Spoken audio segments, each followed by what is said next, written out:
नमस्कार दोस्तों, एग्जाम गुरु YouTube channel में आपका स्वागत है। क्यूब एंड डाइस जो चैप्टर हम पढ़ रहे हैं उसकी थर्ड क्लास का आज हम वीडियो डालेंगे आपके लिए। सबसे पहले मैं बता दूं, दो वीडियोस में हमने क्या पढ़ा है। फर्स्ट वीडियो जो हमारा था उसमें हमने स्टैंडर्ड एंड ऑर्डिनरी जो भी डाइसेस होते हैं उनमें डिफरेंस सीखा था। सेकंड जो वीडियो है उसमें हमने सबसे इंपॉर्टेंट पार्ट जो है क्यूब एंड डाइस चैप्टर का, वो क्या है, अपोजिट फेसेस जब हम एक दूसरे की देखते हैं तो किन्हीं भी 2 या 3 मैक्सिमम 8 जो डाइसेस आ सकते हैं उनमें आपस में कंपैरिजन कराना होता है और उससे अपोजिट फेसेस देखते हैं। आज थर्ड वीडियो में हम पढ़ेंगे क्या, घन का प्रसारित रूप, जैसा का हेडिंग लिखा हुआ है, अर्थात एक्सपेंड जब हम कर दें, किसी भी क्यूब को खोल दें, किसी बंद क्यूब को अगर मैं अपनी जगह से उठाकर खोल दूं तो खुलने के बाद वो कैसा नजर आता है, नजर आने के बाद हम उसमें एक दूसरे के अपोजिट फेसेस कैसे देखते हैं, इन सब चीजों को समझते हैं। समझने के लिए सबसे पहले मैंने एक इसका स्टैंडर्ड सा डायग्राम बनाया हुआ है आपके लिए बोर्ड पर। क्या है कि घन का प्रसारित रूप, अर्थात सबसे पहले तो मैं देखूं कि घन जो होता है 3D में वो इस प्रकार से होता है। इसकी 6 फेसेस होती हैं।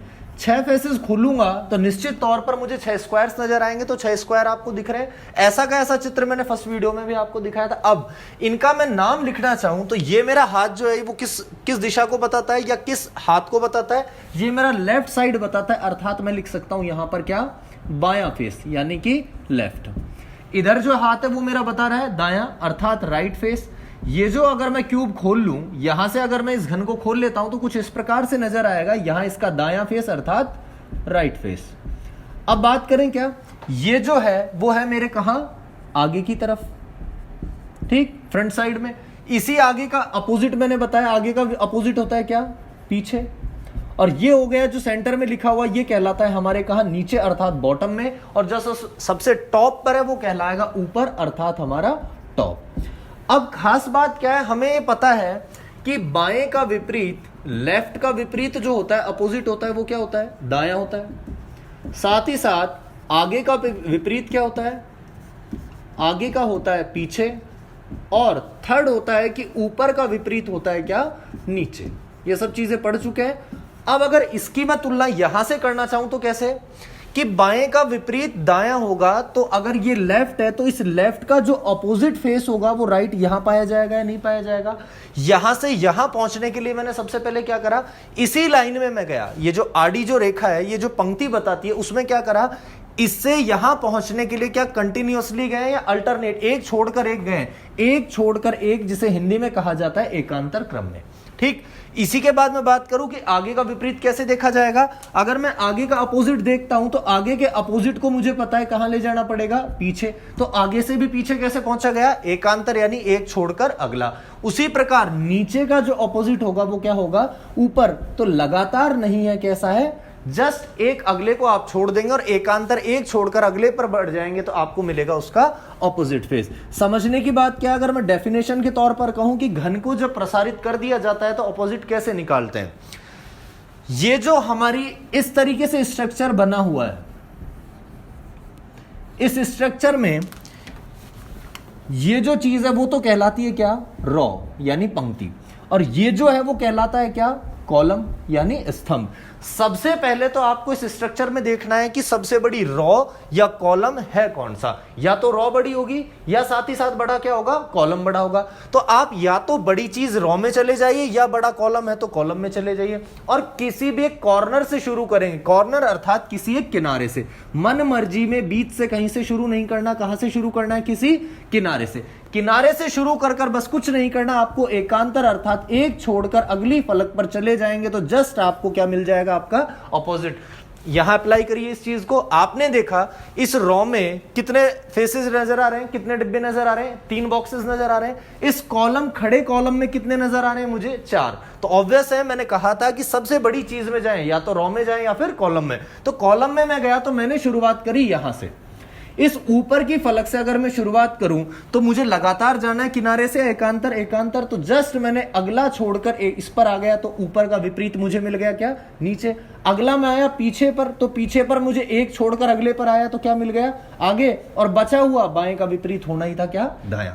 तो इसे डेफिनेशन के तौर पर कह सकते हैं कि प्रसारित रूप ज्ञात करने के लिए सबसे बड़ी पंक्ति, सबसे बड़ी रॉ या कॉलम में जाकर हम किसी भी एक किनारे से शुरू करते हुए एकांतर क्रम में जब आगे बढ़ते हैं तो हमें मिलती हैं क्या, इनकी एक दूसरे की ऑपोजिट फेसेस। अब बात क्या है, इस खुले हुए को अगर मैं वापस से बंद करा दूं तो वो कहेगा क्या, प्रश्न का फॉर्मेट कैसा रहेगा, ऐसा खुला हुआ आपको पासा नजर आएगा और इस खुले हुए से वो बंद करवा कर पूछेगा कि सही कौन सा है और गलत कौन सा है। अगर कहीं भी आपको अपोजिट फेसेस, विपरीत फलक किसी भी क्यूब पर एक साथ नजर आ जाए तो वो क्यूब सही नहीं होगा, कैसा होगा, गलत होगा। बस इस बात का ख्याल रखना है। क्वेश्चन कैसे आते हैं वो आपके सामने आएंगे, थोड़ा सा जरा इसे नोट कर लीजिए आप एक बार। अब देखिए दोस्तों, क्वेश्चन आपके सामने कुछ इस तरीके से पूछा जा सकता है। कहेगा क्वेश्चन नंबर फर्स्ट की मैं बात करूं, इस तरीके से किसी भी घन का प्रसारित रूप दे देकर कहेगा आपसे ए का ऑपोजिट बताइए, बी का, सी का, डी का, ई का या एफ का। तो मैं सभी आपको सिखा रहा हूं। सबसे पहले देखना है कि यहां पर कॉलम बड़ा है या फिर रॉ बड़ी है। तो आपने देखा इस रॉ में 2 हैं, इस रॉ में सिंगल सिर्फ ये सी बैठा हुआ है, इसमें डी है, इसमें ई और एफ है, 2 ही है। कॉलम की मैं बात करूं तो क्या सबसे बड़ा कॉलम ये स्ट्रेट नजर आता है, तो बस कॉलम इसी से शुरुआत करेंगे। और शुरुआत कहां से करेंगे, किसी कॉर्नर से, बीच में से नहीं करनी है। बीच में से क्यों नहीं करनी है वो मैं आगे आपको बताऊंगा। सबसे पहले कॉर्नर से शुरू करा तो बी से लगातार जाना है, एकांतर, एक छोड़कर अगला। तो एक छोड़कर अगले पर आया तो बी का ऑपोजिट मुझे पता चल गया क्या है, डी है। तो जैसे बी का डी है उसी प्रकार डी का क्या है, बी है। अब बी के बाद आ जाइए किसी पर, छोड़ना नहीं है इस कॉलम को, इसी में चलना है। सी, क्या सी का एकांतर मिलता है, बिल्कुल मिलता है। तो सी का ऑपोजिट हो गया मेरे पास यहां से क्या, ई। और ऑब्वियस है अब जो बच गया वो एक दूसरे का ऑपोजिट होंगे ही होंगे। तो ए का ऑपोजिट हो गया मेरे पास एफ। तो ए का ऑपोजिट है एफ। किसी का भी पूछ लेगा तुरंत जवाब देकर आना है। नेक्स्ट क्वेश्चन को देखिए। अब इसमें बात है कि कॉलम है 3-3 के, 3 का ये है और 3 का ही ये है। तो किसी में भी चले जाइए, बस शुरुआत करनी है कॉर्नर से। तो एक का ऑपोजिट कितना हुआ, 3 हुआ। अब बात एक साहब इस 2 का क्या करें, क्या 2 का अपोजिट एकांतर मुझे यहां कहीं मिल रहा है, नहीं मिल रहा। तो यहीं पर इसको ड्रॉप कर जस्ट अगले कॉलम में आ जाइए। इस कॉलम को मैंने देखा तो जैसे मुझे पता चला इस कॉर्नर से अगर मैं शुरुआत करूं तो 4 का अपोजिट कितना मिलता है, 6। जब भाई 1 का 3 है, 4 का 6 है, तो ऑब्वियस है 2 का क्या होने वाला है, 5 होने वाला है। तो 2 का अपोजिट हो गया क्या, 5 हो गया। उसी प्रकार ये क्वेश्चन है, इसमें क्या है, कॉलम तो है नहीं, इस बार बड़ी कौन सी है, रॉ बड़ी है। तो रॉ जब बड़ी है तो कॉर्नर से शुरू करा तो x का अपोजिट z हो गया। ठीक, उसी प्रकार क्या y का मिल सकता है, नहीं मिल सकता। यहां से देखा 1 का क्या हो गया, 3 हो गया। जब 1 का 3 x का z हो गया तो y का जो बचा हुआ है उसका अपने आप ही क्या हो गया, 2 हो गया। ठीक है, इस तरीके से क्वेश्चन आ सकते हैं। ये तो बहुत इजी से एग्जाम्पल है। अब हम बात कर रहे हैं कि एग्जाम में अच्छे लेवल का क्वेश्चन कैसा आता है। नोट कीजिए इसको एक बार। नेक्स्ट क्वेश्चन पर आ जाइए। क्वेश्चन कुछ इस तरीके से पूछा हुआ सवाल है आपका एग्जाम में, देखते हैं। यहां से आपने देखा कि अभी अभी हम पढ़कर आए हैं कि किसी भी क्यूब में केवल फेस कितने होते हैं, 6। तो 6 तो नजर आ नहीं रहे, 6 से कुछ ज्यादा आ रहे हैं। देखा 1 2 3 4 5 तो है, पर 4 एक्स्ट्रा पीसेस नजर आ रहे हैं। अब अगर मैं इस फेस की बात करूं तो मैंने पढ़ा हुआ है कि फेस जो होता है वो होता है स्क्वायर के तौर पर यहां जो फेस नजर आ रहा है वो आ रहा है ट्राइंगल यानी त्रिभुज के तौर पर। तो त्रिभुज तो कभी भी फेस हो नहीं सकता, होगा क्या, स्क्वायर होगा। अब समझ में आती है कि भाई ये एक स्क्वायर का एक ट्राइंगल यहां है, एक ट्राइंगल यहां, 4 ट्राइंगल के पीसेस अलग अलग जुड़े हुए हैं। अगर इन सबको मैं जोड़ दूं तो एक स्क्वायर बनेगा या नहीं बनेगा, अर्थात किसी स्क्वायर के 4 अलग अलग ट्राइंगल जोड़कर एक यहां, एक यहां, एक यहां और एक यहां चिपका दिया, जो कि एक छोटे साइज के हैं। अब बात है कि साहब मुझे अगर अपोजिट ज्ञात करने तो क्या करूंगा, या तो सबसे बड़ी लाइन में चला जाऊं या सबसे बड़े कॉलम में चला जाऊं, रॉ में जाऊं या कॉलम में जाऊंगा। अब देखा मैंने कि कॉर्नर से शुरुआत करने के लिए मैंने क्या यहां से शुरुआत कर सकता हूं किसी ट्राइंगल से, नहीं। आपको तुलना हमेशा स्क्वायर की, स्क्वायर वर्गाकार बॉक्स की वर्गाकार बॉक्स से ही करनी है। तो इसको ड्रॉप कर आप आ गए यहां 2 से आप कहां जाएंगे, एकांतर पर। एकांतर का मतलब क्या, 2 का अपोजिट निकल कर आ गया क्या आपके पास, 5 आ गया दोस्तों। ठीक है, अब 2 का 5 आ गया, क्या 3 के से जा सकते हो, नहीं जा सकते। 3 से अगर आप चले गए त्रिभुज पर तो आपका हो जाएगा गलत। क्यों, क्योंकि स्क्वायर का अपोजिट स्क्वायर ही होगा। तो आपने देखा इस लाइन में जाया जाए तो यहां से पता चला कि 1 का अपोजिट क्या आ गया, 4 आ गया। अब बच गया क्या, 1 हो गया, 2 हो गया, 4 हो गया, 5 हो गया। अब बच गया केवल और केवल कितना, 3। तो समझ में आ गया होगा 3 का अपोजिट होने क्या वाला है, क्या होने वाला है। 3 का अपोजिट वो होगा जिसमें भाग भी होगा, डिवाइड का निशान, मल्टीप्लिकेशन का निशान, प्लस का और माइनस के सिंबल जिस आकृति में होंगे वही अपोजिट होगा किसका, 3 का। तो बस जस्ट देख लीजिए 3 का विपरीत कहां से है। 3 का विपरीत क्या 3 का विपरीत 1 हो सकता है दोस्तों? नहीं। 1 तो किसका है? 4 का, तो गलत हो गया। क्या 4 हो सकता है? नहीं हो सकता। क्या 3 का 2 हो सकता है? नहीं, क्योंकि 2 और 5 आपस में है, तो ये भी कट गया और ये भी कट गया। आपने तुरंत देखा एक नई आकृति आई है जिसमें भाग है, गुणा है, प्लस है, माइनस है, चारों सिंबल आ रहे हैं और तुरंत आपने आंसर लगा दिया ई। और जैसे ही आंसर लगाया आपका आंसर क्या हो गया? गलत हो गया। थोड़ा सा कॉमन सेंस लगाकर देखना है दोस्तों। क्या यहां जो आपको अंदर के जो स्ट्रक्चर नजर आ रहे हैं वो किसके तरह नजर आ रहे हैं? स्क्वायर की तरह नजर आ रहे हैं। और जो पीसेस लगे हुए हैं वो किसकी तरह लगे हुए हैं? ट्रायंगल की तरह लगे हुए हैं। तो ट्रायंगल को बदलकर कभी भी स्क्वायर नहीं बनाना, ट्रायंगल हमेशा ट्रायंगल की तरह ही जाएगा। तो आकृति का जो डब्बा होगा, ये जो बॉक्स होगा, वो कुछ इस प्रकार का होगा या इस प्रकार के 4 छोटे छोटे ट्रायंगल होंगे, इस प्रकार का होगा। तो ये वाला बॉक्स होगा गलत और ये वाला होगा सही। तो क्या ये सही हुआ आपका? नहीं, ये ऑप्शन गलत हुआ। तो क्या कहेंगे? नन ऑफ दीज, भाई इनमें से कोई भी नहीं। तो आपका आंसर क्या आ गया? None of these. ठीक है दोस्तों, आगे इस क्वेश्चन का लेवल थोड़ा सा और मैं बढ़ा देता हूं, कुछ ऑप्शन में बदल रहा हूं, आपको फिर से आंसर बताना है। नोट कर लीजिए एक बार इसको यहां से।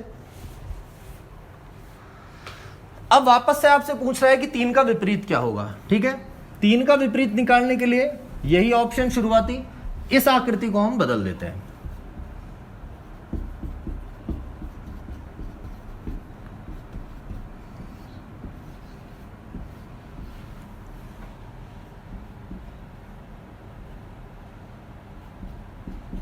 देखो, ये तो शुरुआती 4 ऑप्शन तो सिंपली गलत हो ही गए। क्यों गलत हो गए? क्योंकि ये एक दूसरे के अपोजिट है, तो ये 3 के अपोजिट तो हो नहीं सकते। अब बात है कि अभी अभी मैंने बताया कि ये स्ट्रक्चर गलत है, ये वाला सही है, तो आपने वापस से ई को क्या कर दिया? सही। और जैसे ही सही करा वापस से आपका क्या हो गया? गलत हो गया। भाई अब गलत क्यों हो गया उसको समझते हैं। क्या, जब आप भाग से जाएंगे तो जब आप अगली आकृति को लिखने वाले हैं तो हमेशा जो आकृतियां होती हैं वो किस तरीके से चलती है? इसमें आपका डायरेक्शन रहता है कैसा? Clockwise direction. दोस्तों समझ लेना इस चीज को, आपका लिखने का तरीका कैसा रहेगा? क्लॉकवाइज डायरेक्शन के तौर पर रहेगा। और जब आपने यहां पर लिखा है तो भाग के जस्ट अगला क्लॉकवाइज डायरेक्शन में आपका क्या आना चाहिए था? मल्टीप्लिकेशन का साइन, पर आपने क्लॉकवाइज की बजाय कैसा चला दिया? Anti clockwise. और आपका भाग के बाद क्या आ गया? माइनस, जो आपका क्या करवाता है? गलत करवाता है। जब भी आप किसी त्रिभुज को इस तरीके से पीसेस को एक दूसरे से अटैच करते हैं तो वो सदैव किसकी तरह अटैच होते हैं? क्लॉकवाइज डायरेक्शन की तरह ही अटैच होते हैं। ये बात वैसे किसी कार्टून को हम, गत्ते का जो कार्टून आता है उसको बॉक्स के तौर पर बंद करें तो वो भी हमेशा क्लॉकवाइज ही बंद होता है। उसी प्रकार ये जो छोटे छोटे पीसेस हैं वो भी क्लॉकवाइज ही अटैच होंगे। तो भाई ये भी गलत हो गया, तो आंसर वापस से क्या हो गया? None of these. तो आंसर सही क्या होगा? आंसर सही करने के लिए कुछ इस प्रकार से एक बॉक्स रहेगा। इस बॉक्स में पीसेज होंगे किसके? ट्राइंगल के। ट्राइंगल के पीसेज में सबसे पहली बात कि ऊपर ही ऊपर तो क्या है? भाग। और अगला जो यहां पर मैं लिखूंगा तो सेम वही क्लॉकवाइज डायरेक्शन में क्या आएगा? मल्टीप्लाई। नीचे क्या आएगा? प्लस। और अगला क्या आएगा? माइनस। तो आंसर मेरा ये ना होकर क्या होगा? ये होगा। तो बहुत सावधानी से आपको आंसर लगा कर आना है। और आंसर हो गया इस बार आपका क्या? ये सही हो गया दोस्तों। नोट कर लीजिए इस क्वेश्चन को, बहुत अच्छा सवाल है दोस्तों। एक बार वीडियो को पॉज कर आप सभी इस क्वेश्चन को हल करने की कोशिश करें। बहुत अच्छे लेवल का क्वेश्चन है, इसे समझ लेते हैं। पॉज कर लें, एक बार खुद से करें, मैं समझा रहा हूं फिर आपको। अब देखिए, हमने पढ़ा है सबसे बड़े या तो कॉलम में जाना है या सबसे बड़े किस में जाना है? आपको रो में जाना है। या तो पंक्ति में जाएंगे या स्तंभ में जाएंगे। आपने देखा इस वाले स्तंभ में कितने हैं बॉक्सेस हैं? 1 2 3। इसमें देखा 1 2 1 2 1 और 2। तो ऑब्वियस है कि आपको शुरुआत तो इसी कॉलम से करनी है। तो आपको पता चल गया कि 5 जो लिखा हुआ है इसका एकांतर क्या पाया जाता है? 4। तो 5 का अपोजिट तो निकल कर आ गया क्या? 4 आ गया। ठीक है दोस्तों, क्लियर है? अब बात है 5 और 4 हो गए, 2 का अपोजिट आ सकता है क्या? कहीं भी नहीं आ सकता, एकांतर तो कोई है नहीं। तो आप जाएंगे किसी और कॉलम या किसी और रो में। अब आपने देखा कि आप इसमें आने की कोशिश करी, क्या 6 का एकांतर आ सकता है? 1 छोड़कर अगला कोई नहीं है। 3 का आ सकता है? नहीं आ सकता। 1 का आ सकता है क्या इस प्रकार से? नहीं आ सकता। तो बड़ी उहापोह की स्थिति हो गई। तो इस बार कहां जाएं? तो दोस्तों कुछ नहीं है, इस बार पीसेज कुछ इस प्रकार से करें कि उन्हें रैंडमली कहीं भी उठाकर चिपका दिया। तो आपको अपना दिमाग लगाकर ये कोशिश करनी है कि आकृति सही प्रकार से एडजस्ट आपकी हो जाए। कैसे? आपने सोचा कि भाई ये 4 यहां है, ये 3 और 6 का बॉक्स इस प्रकार से है, तो इस 3 और 6 के बॉक्स को क्या मैं ऐसे जोड़ सकता हूं दोस्तों? समझिएगा, यहां 5, यहां 2, यहां 4 और यहां 1। ठीक है, ये 3 और 6 जो स्ट्रेट जोड़ा था, अगर मैं क्या उन्हें ऐसे जोड़ दूं तो जुड़ना संभव है या नहीं है? बिल्कुल जोड़ा जा सकता है, पर बात यह है कि आपका क्वेश्चन गलत नहीं होना चाहिए। कैसे? आपने देखा कि 5 का ऑपोजिट क्या है, आपका 4 है, बिल्कुल सही आ रहा है। पर भाई अगर आपने ऐसे जोड़ दिया तो अब 4 का अपोजिट आपने साथ साथ किसको बना लिया, 6 को भी बना लिया, तो आपका यह तरीका क्या रहा, गलत रहा। तो अब क्या करेंगे? अब करने के लिए देखिए क्या दूसरा तरीका मैं इसका समझा रहा हूं, क्या करेंगे?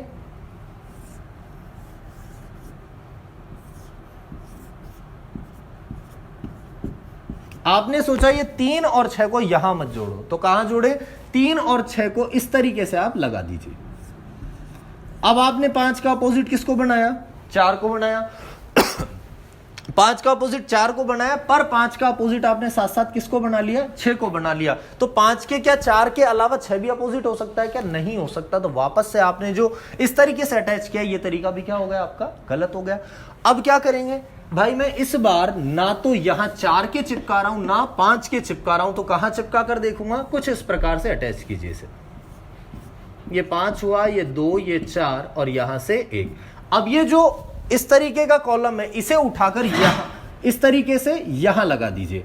ये तो हुआ 3 और ये हुआ मेरा क्या, 6। अब जब मैं इस तरीके से अटैच इसे करता हूं रो में, हॉरिजॉन्टली अगर मैं इसे अटैच करता हूं तो क्या रहेगा तरीका? देखिए 5 का अपोजिट आ गया मेरे पास अपने आप ही, क्या 4 आ गया। क्या 5 और 4 के इनके अलावा कोई अपोजिट आ रहे हैं? नहीं आ रहे, तो कोई दिक्कत नहीं है। आगे जाऊंगा मैं, क्या 1 का अपोजिट निकाल सकता हूं? बिल्कुल निकाल सकता हूं। 1 छोड़कर अगला 1 का अपोजिट क्या हुआ मेरा, 3 हुआ। बिल्कुल हो गया 1 का अपोजिट 3, तो 1 का लिख लिया मैंने यहां से क्या, 3 अपोजिट। क्या साथ ही साथ 2 का भी आएगा या नहीं आएगा? बिल्कुल आएगा। 2 का 1 छोड़कर अगले ही बॉक्स में रखा हुआ है 6, तो 2 का क्या हो गया, 6। ठीक है, तो 1 का तो हो गया 3 और 2 का हो गया 6। तो इस तरीके के क्वेश्चन आपसे पूछे जा सकते हैं। ये तो बात हुई कि अभी तक हमारा पासा क्या है, केवल खुला हुआ है। अब मैं आपको पढ़ाने वाला हूं खुले हुए पासे को या खुले हुए क्यूब को बंद कर कर किस प्रकार से रखा जाता है और उसके हिसाब से कौन सा पासा बनाना संभव है, पॉसिबल है या नहीं है। इसे नोट कीजिए एक बार। अब देखते हैं दोस्तों, खुले हुए पासे को बंद कर कर किस प्रकार से जांचा जाता है। कैसे एग्जामिन करेंगे आप कि ये पासा जो है वो सही है या गलत है। एक क्वेश्चन मैं आपके सामने ड्रॉ कर रहा हूं, एक फिगर बना देता हूं कुछ इस प्रकार से। ये खुला हुआ पासा है, वो आपसे कहेगा इस खुले हुए पासे को अगर मैं बंद कर दूं तो कौन कौन सा पासा बनाना संभव है या फिर नहीं है। ऑप्शन कुछ इस प्रकार से उसने दे दिया आपको, ए ऑप्शन।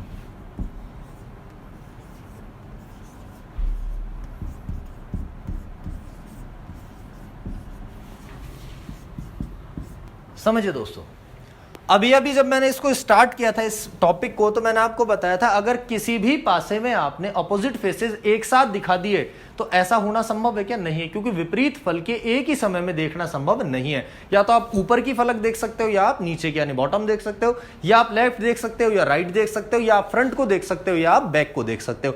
अब होगा क्या, जो पासा सही होगा उसमें या तो ऊपर ही नजर आएगा या नीचे ही नजर आएगा। अगर आपने दो अपोजिट फेसेस को एक साथ किसी भी पासे में दिखा दिया तो वो पासा बनाना संभव नहीं है, वो क्या हो जाएगा, गलत हो जाएगा। तो करने का सबसे पहले तरीका है कि हमें यह पता हो कि इसमें एक दूसरे का अपोजिट है क्या क्या। तो ये तो हम पढ़ चुके हैं, तो हमने कॉर्नर से शुरुआत करी तो 2 का अपोजिट मिल गया मुझे क्या, 5।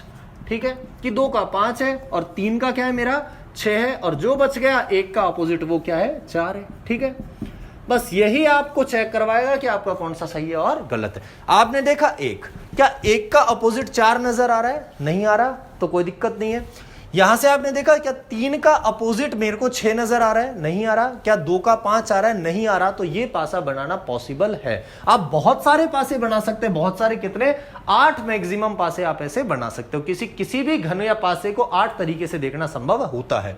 तो ये बनाने में कोई दिक्कत है? कोई दिक्कत नहीं है। अगला मैंने देखा दोस्तों, क्या 6 का मुझे अपोजिट 3 नजर आ रहा है? बिल्कुल 6 का 3 नजर आ रहा है और अपोजिट फेसेस एक साथ नहीं नजर आ सकती, तो ये तरीका संभव नहीं है। ठीक है, अब बात करूं, क्या 1 का अपोजिट 4 नजर आ रहा है? बिल्कुल यही नजर आ रहा है बगल में, तो ये भी क्या हो गया, गलत हो गया। अगला मैंने देखा, क्या 2 का 5 आ रहा है नजर? नहीं आ रहा। क्या 3 का 6 आ रहा है? आ रहा है, तो ये भी क्या हो गया, गलत हो गया। तो सिंपल सी थ्योरी क्या कहती है कि अगर अपोजिट फेसेस नजर आ जाएं तो ऐसा संभव नहीं है, और नहीं आए तो आपको कोशिश करनी है कि किसी भी प्रकार से वो पासा आप बना दे। इस क्वेश्चन को आप उतार लीजिए, नेक्स्ट मैं आपके लिए लिख रहा हूं, उसे आप सॉल्व करेंगे। देखिए दोस्तों, इस तरीके का ट्रिकी क्वेश्चन भी आ सकता है आपके सामने। आपने देखा कि हमें शुरुआत कॉर्नर से करनी है, तो ये एक बॉक्स जो है ये स्क्वायर है, खाली है, तो खाली का जस्ट अपोजिट आपको पता चला कि वो फेस अपोजिट है जिसमें एक सर्कल रखा हुआ है। तो आपने इस तरीके से लिख लिया कि भाई जहां खाली बॉक्स होता है तो खाली का अपोजिट होता है कुछ ऐसा, लिख लिया।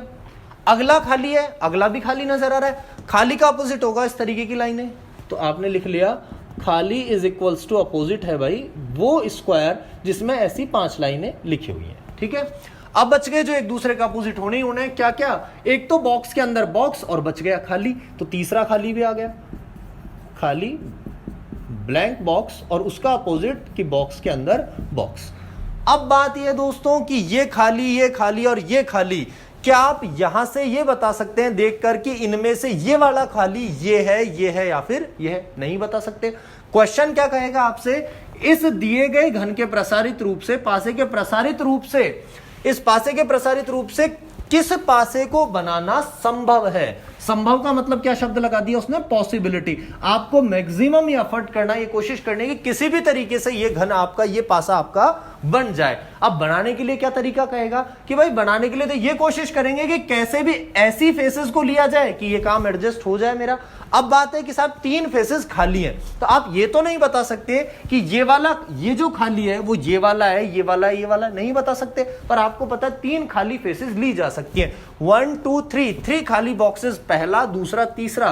तो क्या ऐसा कर सकते हैं? नहीं कर सकते, बिल्कुल कर सकते हैं, पॉसिबल है। अगला, बॉक्स के अंदर बॉक्स, यहां से उठाया, थर्ड वन से, यहां से मैंने लाइंस उठाई, बिल्कुल उठाई, और यहां से मैंने एक सर्कल उठाया, तो बिल्कुल ये तीनों ये अलग अलग आ गए, तो ये ऐसा संभव है, बिल्कुल संभव है, कोई दिक्कत नहीं। सर्कल उठा लिया दोस्तों मैंने इन स्टार्टिंग, फर्स्ट से उठाया। अब चाहिए मुझे 2 खाली। अगर पॉसिबल शब्द लगा हुआ है तो मेरी बुद्धि ये कहती है कि मेरा दिमाग ये कहेगा कि भाई मैं इस सर्कल के सामने वाला खाली ना लेकर कौन से खाली लूं, एक तो इस खाली को ले लूं और इस खाली को ले लूं। तो क्या ऐसा पॉसिबल है क्या लेना? बिल्कुल पॉसिबल है, ऐसा बनाना संभव है, क्यों नहीं ले सकते, बिल्कुल लिया जा सकता है। अगला, 2 तो ड्रॉइंग्स और एक खाली, तो लाइंस तो ली मैंने यहां से, सर्कल लिया ऊपर से, एक चाहिए मुझे खाली, तो खाली इनके लेंगे या इसका लेंगे, इसका लेंगे, जिससे कि अपोजिट फेसेस एक साथ नजर नहीं आए। तो ऐसा करना भी पॉसिबल है, बिल्कुल कोई दिक्कत नहीं है। अब आ जाइए 5th पर। 5th मैंने देखा एक तो चाहिए मुझे बॉक्स के अंदर बॉक्स, तो बॉक्स के अंदर बॉक्स तो मैंने लिया यहां से। अब मेरा दिमाग कहता है कि 2 मुझे ब्लैंक चाहिए। ब्लैंक फेसेस के लिए भाई यहां से लूंगा कि दोनों ऊपर के लूंगा, दोनों ऊपर के लूंगा, ऑब्वियस है, तो ये भी बनना संभव है। लास्ट मैंने एफ जो फिगर देखा वो क्या कहता है, एक तो लाइंस और एक बॉक्स में बॉक्स। तो लाइंस तो ली मैंने यहां से, बॉक्स में बॉक्स लिया मैंने यहां से, एक चाहिए मुझे ब्लैंक फेस, तो ब्लैंक फेस यहां इन दोनों का लूंगा या भाई एक और लेना संभव है, एक बिल्कुल खाली पड़ा है तो इसी को उठा लो, और यहां से उठाया, ये अलग का, ये अलग का, ये अलग का, तो तीनों ही अलग अलग के, ऐसा करना भी संभव था। बिल्कुल इस तरीके से आप 6 के 6 पासे बना सकते हैं। ठीक है दोस्तों, इस तरीके के क्वेश्चन आएंगे। नेक्स्ट क्वेश्चन आपके सामने, फिर से आप सॉल्व करेंगे, फिर मैं करवाऊंगा उसको। नेक्स्ट क्वेश्चन आपके सामने इस बार वही हमारा तरीका कि अपोजिट फेसेस देखते हैं। सबसे पहले कॉर्नर से शुरू करा, इस बार लाइन वाले बॉक्स का अपोजिट है वो बॉक्स जिसमें एक और बॉक्स है। तो यहां आपने अलग से नोट कर लिया, क्या इस तरीके से ड्रॉ कर लीजिए कि साहब ये 4 लाइंस हैं, इसका अपोजिट वो बॉक्स है जिस बॉक्स के अंदर भी एक छोटा सा बॉक्स है। ठीक है, ये कंप्लीट। नेक्स्ट, इससे अगले आ गए इस खाली पर। अब देखा आपने खाली का अपोजिट भी क्या आ गया, खाली आ गया, तो आपने लिख लिया कि साहब ये खाली बॉक्स और उसका अपोजिट है क्या, ये खाली बॉक्स। ठीक है, लास्ट आपने देखा तो बचे हुए तो ऑब्वियस है खाली, और ये सर्कल एक दूसरे का अपोजिट होने ही होने थे, तो आपने लिखा कि खाली का अपोजिट वो है जिसमें क्या है, एक सर्कल है। अब आ जाइए उस पर कि एग्जामिन करने चलते हैं। इसे मैं थोड़ा सा यहां से हटा देता हूं।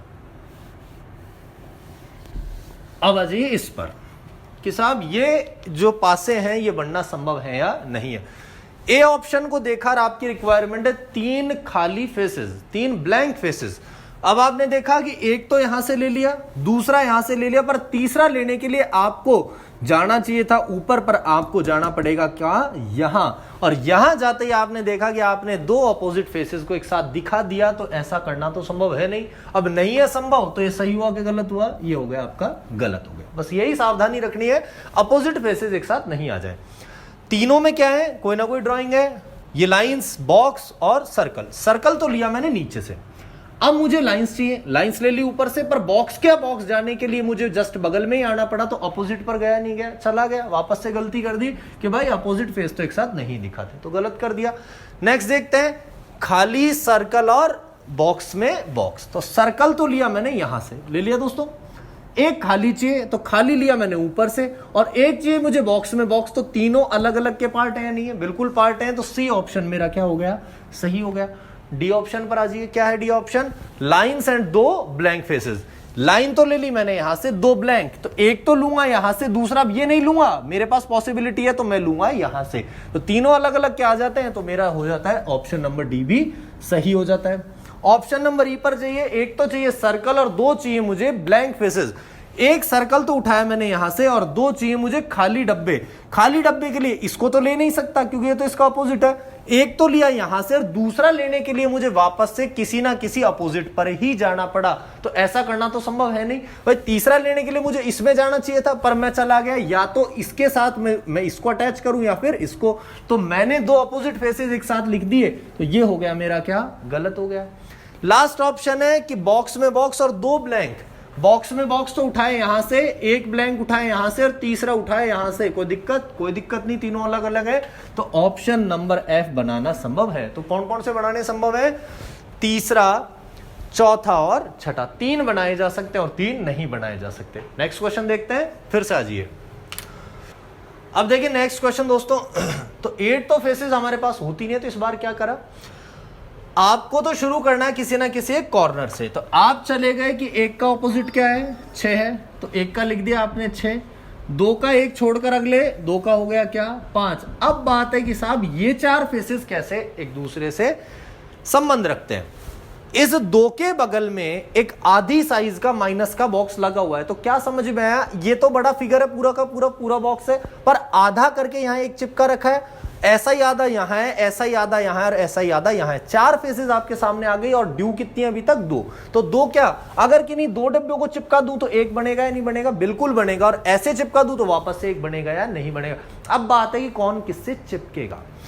सिंपल सा दोस्तों दिमाग में डाल लेना दोस्तों, जिस तरफ जो चीज नजर आ रही है बस उसी को चिपका देना और आपका आंसर क्या हो जाएगा, सही। तो इस तरफ ये नजर आ रहे हैं तो आपका प्लस और बराबर एक दूसरे से क्या हो जाएंगे, अटैच हो जाएंगे। प्लस और बराबर को अटैच कर दो फटाफट से, प्लस और बराबर को अटैच ऐसे करो, प्लस और बराबर, ये कंप्लीट बॉक्स बना है नहीं बना।